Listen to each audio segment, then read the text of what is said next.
So yeah, I want to hear. Well, a lot of people will want to hear. I already know, but are you able to share some details about the business that you bought? So you bought a content site. Feel free to share anything you do want or anything you don't want. Reserve for yourself. How much did you buy the business for, rough figures, or how much is making? And then maybe the multiple, and what were some of the components that you liked about the business on why you bought it? Within the content sites, I mean, I learned from you, like there's different fields, there's like the affiliate, the display advertising, direct advertising. The one that you recommended the most, and I agree. I mean, I like that one, is where display advertising is more than 90, I think you said 95% or 85% or something, where you have mostly display advertising, very little affiliate, very little of anything else. So this one makes, I think, 90% or 95% of mostly display advertising, which is good. So it's mostly display advertising. That's so no other, a little bit of affiliate, but not so much. And I bought it. It was, people, at first the numbers, people think, oh man, and it's in some sort of like pets. So I also learned you want to stay within pets, babies. The niche is in pets, right? Yeah. Because it's evergreen content. So, and I'm sure your audience already knows, but yeah. I mean, if you get a site on technology, it's going to expire 6 months from now. But if you put a post about babies, about how to teach them, how to potty train them, that article is good for the next forever, Yeah. So that was like the criteria, like pets, babies, and I forgot what's the other one. Mostly content. So this one is content, and it's honestly higher than what I expected. It cost me roughly, like, I think 572, around that number. Now people will say, "Oh man, you got a lot of money." I don't have the money. That's not me. And I'll say, I mean, I'm like, I don't know if I'm a risk taker or I'm just plain stupid. I take huge risk. I mean huge, and some pay, some don't, and that's my personality, right? Yeah. I don't have the money. I didn't have it. I got so many loans. I got a loan from Bupo. I took all my savings, my retirement, and it's like, that's not good. I mean, someone with 4 kids and a wife, like, hey, listen, that's just me. I'm not saying people do what I do. That's just me. I go all or nothing.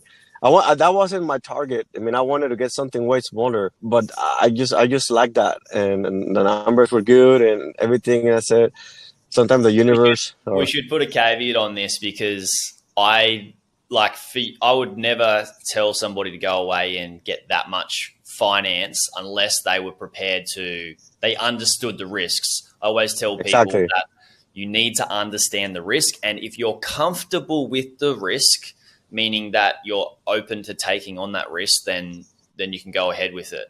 You have a different risk tolerance to most people, and so we should recommend that not everybody go down this route unless you're prepared to do what Gerardo's doing, because you're a hungry man, and I appreciate that. You will take on more risk than what I would take, and it's cool to see if that's what you're open to. The multiple, I think, is like 43 or something.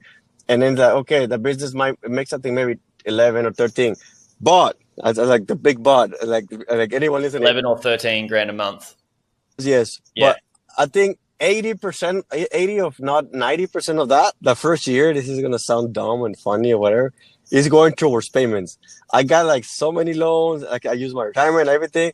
So I told my wife I'm selling my restaurant, so hopefully with some of the income from the restaurant, I can put it towards the payments and the debt, and I'll probably be using this year my real estate license so we can live off real estate and not the business. So technically, this business will not really pay me almost nothing the first year, because I gotta pay all the loans. Like I want to pay I won't be able to pay all of them, but the biggest ones within the first year.